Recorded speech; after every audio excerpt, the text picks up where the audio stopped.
Imagine a quiet town called Bristol, Pennsylvania, back in 1962. It was the kind of place where people felt safe, where everyone knew their neighbors and children played freely in the streets. This is where Carol Ann Dougherty lived. She was a bright, joyful girl, only 9 years old, the oldest of 3 siblings who loved reading and music. On Monday afternoon, October 22nd, 1962, Carol Ann did what many children did back then. She grabbed her bicycle and headed to the local library, just a few blocks from her home. It was a routine errand, but this time, she never came home. As the sun went down, Carol Ann's parents grew worried. Dinner time passed. They started searching the neighborhood, calling her name. The small, peaceful town was suddenly wide awake. Hours passed with no sign of the little girl. Then Carol Ann's father made a discovery that no parent should ever have to face. He found his daughter's body. She had been brutally attacked and left in the choir loft of St. Mark's Church, a sacred place that had always brought the family comfort and faith. Now, it was a scene of unbelievable horror. News of Carol Ann's murder instantly shattered the community of Bristol. Trust was replaced by fear. Parents immediately kept their children indoors. The police swarmed the scene, combing through every corner of St. Mark's. In 1962, forensic science was very limited. Detectives gathered whatever evidence they could find: fibers, fingerprints, and samples. They interviewed everyone: priests, church staff, neighbors, and locals. Suspicion quickly fell on several men. One was William Schrader, a 22-year-old who lived only a block and a half from the church. Schrader was questioned soon after the murder. Investigators noticed that his story was inconsistent. He provided a hair sample, but without modern DNA technology, the comparison to samples found at the scene was inconclusive. Schrader denied being involved, but the detectives found holes in his alibi. Even so, facing high public pressure and confusion, the police started shifting their attention to other suspects. Meanwhile, William Schrader quietly left town. He moved south, eventually settling in Louisiana, far from Pennsylvania. To the people of Bristol, he was just another name that faded away. But as later evidence would show, his departure was not a coincidence. For Carol Ann's family, time did not heal the wound. Her younger sister, Kay, carried the burden of unanswered questions as decades passed. Hope would rise sometimes, a new detective looking at the case, or an old piece of evidence re-examined, but nothing ever seemed to break the wall of silence. The case sat in the archives for the 1970s, 1980s, and 1990s, gathering dust. Still, the family never stopped waiting for justice.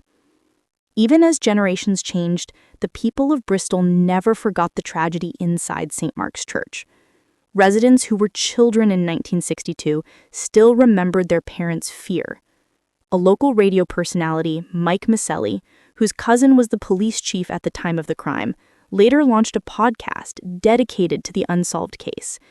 He hoped to bring attention back to Carol Ann's story, though he didn't know his timing would be perfect. By the early 1990s, forensic technology had dramatically improved.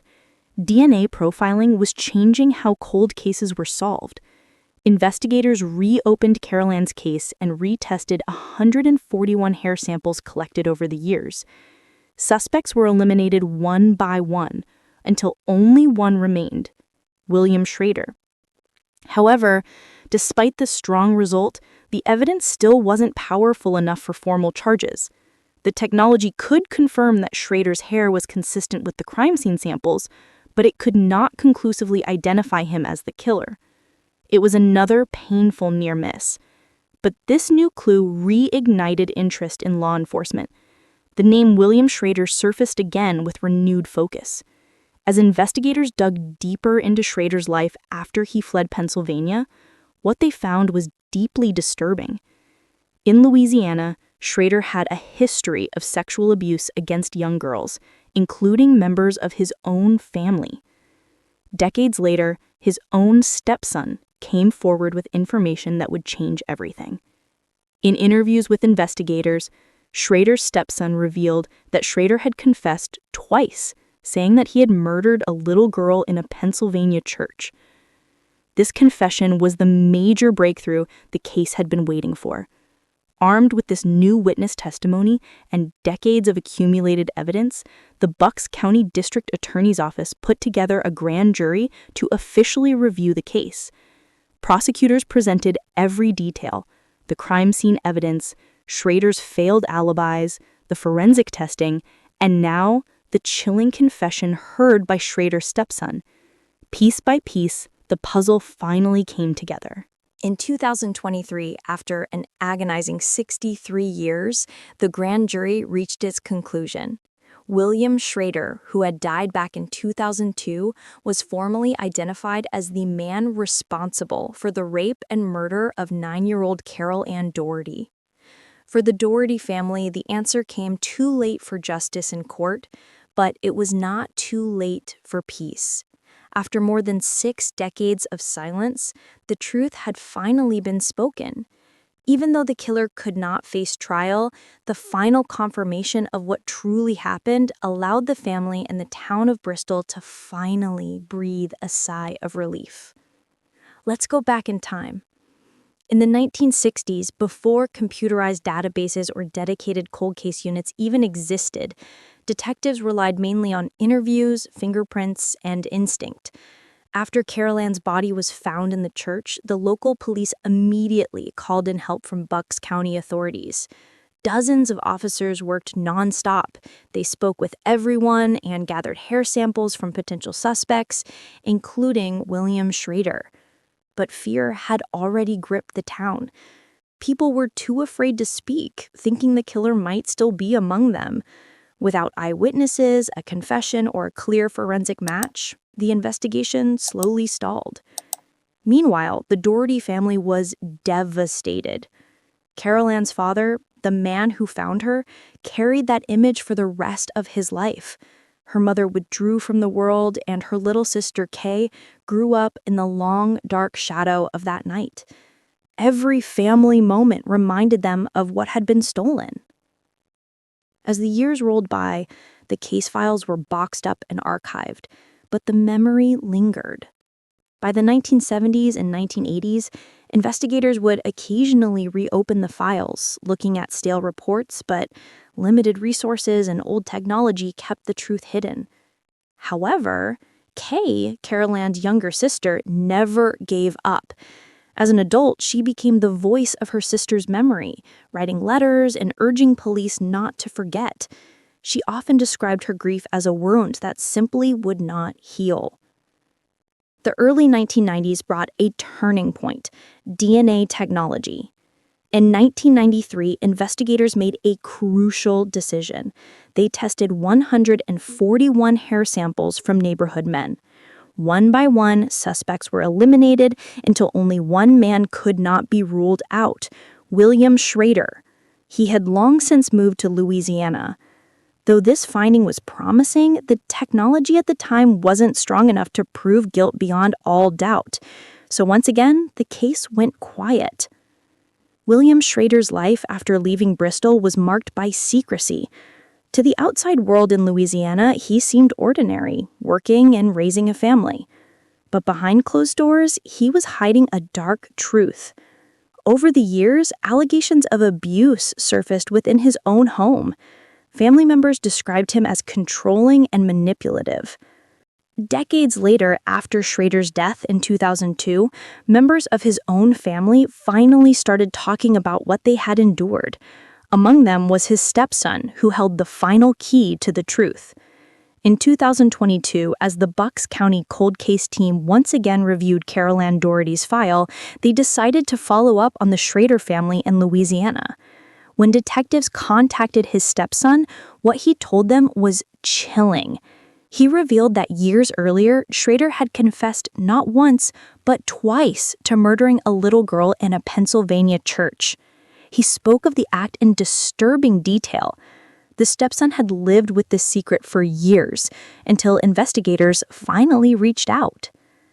The Bucks County District Attorney's Office immediately took action. The team carefully put all the evidence, both old and new, back together. They confirmed that Schrader lived just a block and a half from the church, that his alibi was false, and that his hair sample had never been eliminated.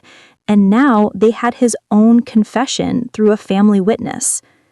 For the investigators who had inherited a case older than many of them were alive, this was a powerful moment. The evidence they had preserved had finally told its story. The district attorney's office presented all the findings to a grand jury, which reviewed the entire history of the case over several months. The grand jury ultimately ruled that William Schrader had raped and murdered 9-year-old Carol Ann Dougherty on that October day in 1962. Though Schrader had been dead for more than 20 years, this formal determination brought something that had escaped the family for generations: the truth. When the verdict was announced, those who had carried Carol Ann's memory for so long wept quietly. It wasn't a celebration, and it wasn't just relief.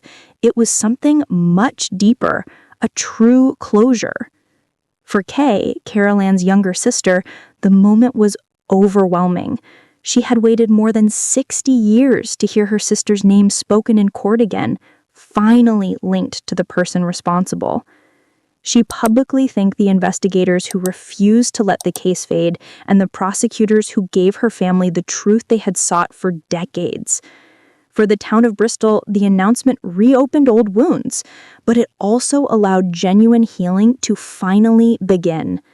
For the first time, they could speak about the tragedy without fear or uncertainty. When a crime goes unsolved for decades, it's easy to believe that time will erase it. But as this case shows, time doesn't erase. It simply reveals. It reveals the truth that refuses to die. And in the end, that truth was all Carol Ann's family ever wanted. When the news broke in 2023 that the 1962 murder had finally been solved, many people in Bucks County were stunned. For the family, it was the end of an era of grief. For the investigators, it was proof that persistence and scientific progress can overcome even the deepest silence. This is the extraordinary story of how science, time, and a relentless pursuit of answers brought justice to a case more than 6 decades old. In 1962, forensic science was in its infancy. There were no DNA tests, no forensic databases, and no computerized fingerprints. Investigators relied on basic techniques like microscopic analysis of fibers and hair. When evidence was collected from the crime scene at St. Mark's Church, these methods could only suggest possibilities, not prove guilt. Still, those hair strands, fibers, and fingerprints were carefully sealed and preserved. The officers who handled that evidence back in 1962 could never have imagined that it would survive long enough to see the arrival of DNA technology. When the cold case detectives in Bucks County reopened the file decades later, they were astonished by how much of the original material had been kept intact. What might have seemed like outdated evidence became priceless. Forensic specialists began the slow process of re-examining everything, especially the 141 hair samples collected from men in the area, including one belonging to William Schrader. In the early 1990s, forensic labs developed more advanced ways to compare hair samples. When scientists compared the crime scene evidence to the known samples, one stood out.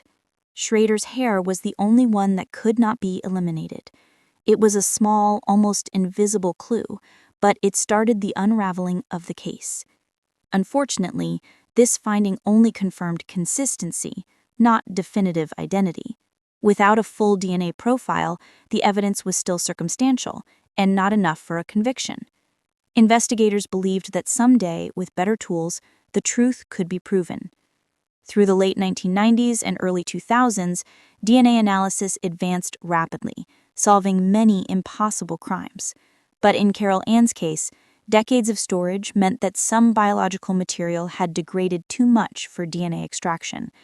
Investigators tried multiple times to build a usable profile from the original samples, but each attempt ended in disappointment. The DNA simply wasn't there.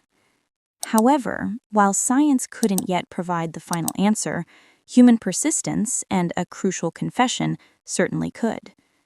Over the decades, detectives came and went, each passing the case along with renewed determination. They read through thousands of pages of reports, handwritten notes, and old photographs. Every new investigator brought a fresh perspective, but one name kept reappearing: William Schrader. He had lived right next to the church. He had been questioned, he had lied about where he was that night, and he had left town soon after the murder. It all pointed to him, but without definitive proof, suspicion alone wasn't enough for a charge. Still, the Bucks County team refused to close the book. In their eyes, justice delayed was not justice denied. Not yet. The case might have remained unsolved forever if not for a single critical conversation in a small Louisiana town. In 2022, as part of a major effort to revisit old unsolved murders, Bucks County investigators reached out to anyone connected to William Schrader. Among those they found was his stepson, a man who had lived much of his childhood under Schrader's roof. When detectives asked what he knew, the response was quiet but immediate and devastating. The stepson revealed that years before Schrader died, he had confessed to killing a young girl in a Pennsylvania church. Schrader had spoken of it not once but twice, describing it as something that haunted him. He never said the girl's name, but the details matched perfectly: a small church, a little girl, and a night in 1962. For investigators, this was the missing key. This testimony transformed suspicion into certainty. With this new, crucial information, the district attorney made the decision to bring the case before a grand jury. A grand jury is often used in cold cases when justice is long overdue because it can fully investigate all the old and new evidence. Over several months, the jury heard testimony from forensic experts, detectives, and witnesses from the 1960s. They studied the old evidence, reviewed Schrader's predatory background, and listened to the stepson's powerful account of the confession. At the end of their review, the conclusion was unanimous. William Schrader was responsible for the rape and murder of 9-year-old Carol Ann Dougherty. On a crisp autumn morning, more than 63 years after the crime, Bucks County officials stood before the press and named Schrader as the killer. There was a collective silence in the room, the kind that only comes with a long-awaited truth. For Carol Ann's sister, Kay, it was the moment she had been waiting for her entire life. She said her family could finally rest, knowing the truth had been revealed. Justice after death is strange. It brings clarity, but the person responsible can no longer face punishment, and the years of loss can never be undone. For the Dougherty family, the discovery brought a mixture of deep relief, sadness, and peace. Now Kay could finally say her sister's name with certainty, knowing the truth was no longer buried. The successful resolution of Carol Ann's case sparked renewed attention to cold cases across Pennsylvania. It reminded law enforcement of the vital importance of preserving evidence even when a case seems hopeless. For over 6 decades, Carol Ann had been just a name in a file. But through persistence, faith, and the work of multiple generations of detectives, she became something far more enduring. A symbol of justice that refuses to fade. St. Mark's Church, once a scene of horror, stands today as a place of remembrance. Its walls, silent witnesses to an unspeakable act, now echo with the prayers of those who honor her. This case proves that even when decades pass, the evidence speaks and the truth endures. For the first time in 63 years, the community that had lived under the dark shadow of Carol Ann's murder could finally breathe. The pain didn't vanish, it never could, but it softened into understanding. Time can be both a healer and a thief. It can dull the sharp edge of grief, but it can also steal witnesses, memories, and momentum. For 6 decades, Carol Ann's case sat quietly in boxes, carried from one investigator to the next. Each generation of detectives treated the story like a sacred duty, passing the files along. Many of them never lived to see the conclusion, but their work, every note, every photograph, every preserved sample, became the foundation that finally led to the truth. When the grand jury announced its findings, their quiet efforts were finally rewarded. For Kay, the only surviving immediate member of the Dougherty family, the day of the announcement was overwhelming. Her life had been defined by that moment in 1962. She often spoke about her sister's laughter and bright spirit, memories that were frozen in time. For more than 60 years, she carried her sister's name like a promise. When investigators told her the case was solved, her first words were filled with gratitude and peace, not joy. Kay thanked the entire team for refusing to forget, saying her family finally had the truth they sought for 6 decades. For her, it wasn't about revenge, it was about acknowledgement. It was about being able to say that Carol Ann's life, though short, mattered, and her death was not forgotten. St. Mark's Church stood quietly through it all. In the early days after the murder, many families stopped attending.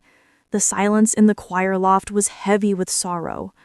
But when the truth finally came out in 2023, St. Mark's became a place of remembrance once again.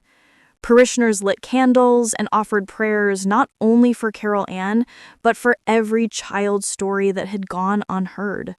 The church had come full circle, from a symbol of fear to a sanctuary of peace. For the Bucks County detectives and prosecutors, the case became a defining chapter in their careers.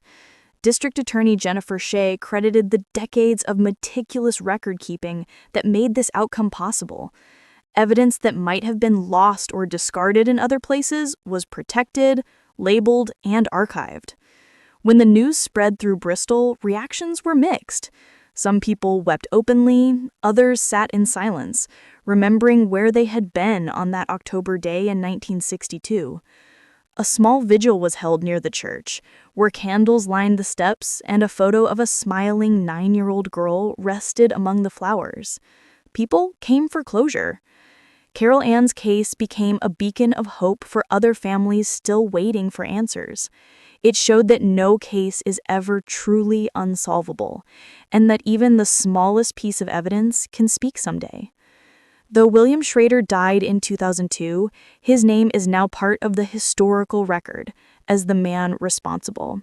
His life after fleeing Pennsylvania was confirmed to be marked by violence and cruelty, a reminder of how easily evil can hide in ordinary life. What stands out most about this story is not the crime itself, but the courage of those who refused to let it fade. The investigators who kept searching, the prosecutors who demanded truth, and the sister who never gave up. Their persistence turned a local tragedy into a national perseverance. It is a story of what happens when a community chooses memory over forgetting, and when truth outlasts time. Today, Bristol is a mix of old and new, the same narrow streets, the same waterfront charm, but with a renewed sense of purpose. At St. Mark's Church, the bells ring every Sunday again, and the laughter of children fills the nearby streets. The shadow that once lingered has finally lifted, replaced by remembrance and resilience. For residents, the name Carol Ann no longer represents fear, it represents endurance. A small plaque near the church, placed by community members, bears her name. It reads simply, "In memory of Carol Ann Dougherty, 1953 to 1962. May her light forever guide us towards truth." The resolution of Carol Ann's case sparked a movement in Bucks County. Detectives began re-examining other unsolved crimes inspired by what persistence achieved here. With modern forensic tools, advanced DNA sequencing, and genealogical tracing, investigators now have ways to find connections once thought impossible. Carol Ann's story is now a training model in local law enforcement seminars, teaching new detectives the importance of evidence preservation and victim advocacy. Across America, there are thousands of unsolved cases, with families still waiting for an answer. Every time one of these stories finds its ending, it brings hope to the others. For those still waiting, the message from Bristol is clear. Never stop believing that the truth can emerge, even after a lifetime. Sometimes the past is only sleeping, waiting for someone to wake it. The murder of Carol Ann Dougherty was one of Pennsylvania's oldest unsolved cases, but it is also one of its greatest examples of perseverance. In a world that often forgets, her story reminds us to remember. Her truth has been told, her memory honored, and her family's promise fulfilled. It took more than 6 decades, 3 generations of investigators, and a world transformed by science. But finally, the truth about what happened to 9-year-old Carol Ann Dougherty is known. Her name has been restored. Her story, once hidden in quiet files, now lives on in the hearts of those who refuse to stop searching. Even though her killer died long before justice could face him in a courtroom, the truth itself became the final verdict her family waited a lifetime to hear.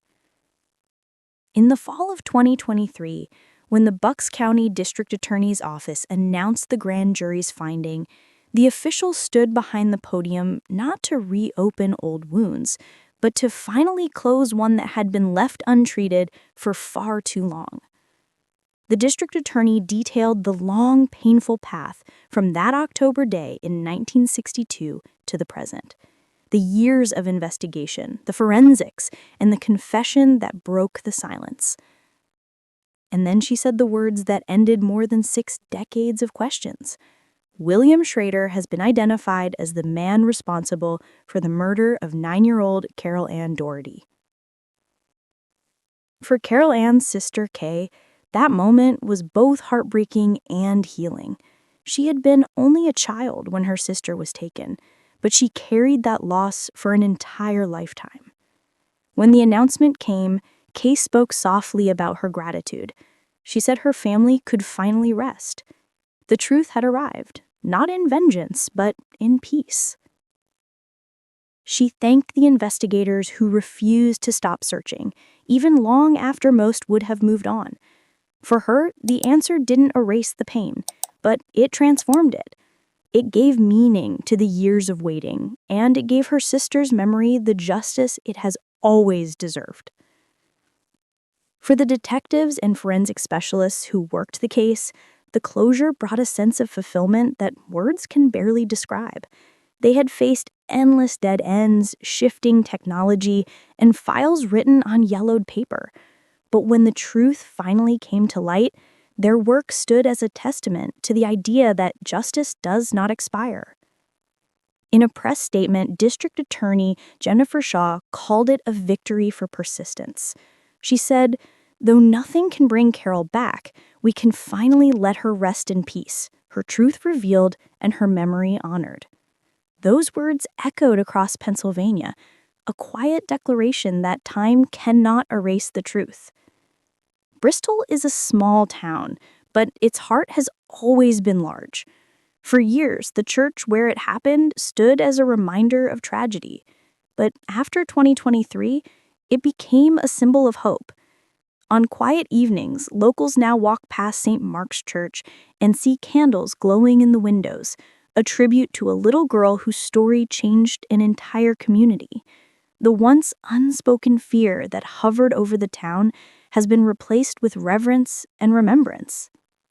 The case of Carol Ann Dougherty teaches us something powerful about time, truth, and justice.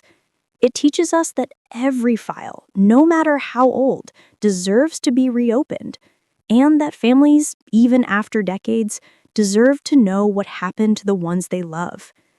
In many ways, this was never just about one child or one town. It was about a universal promise that no life is too small to matter.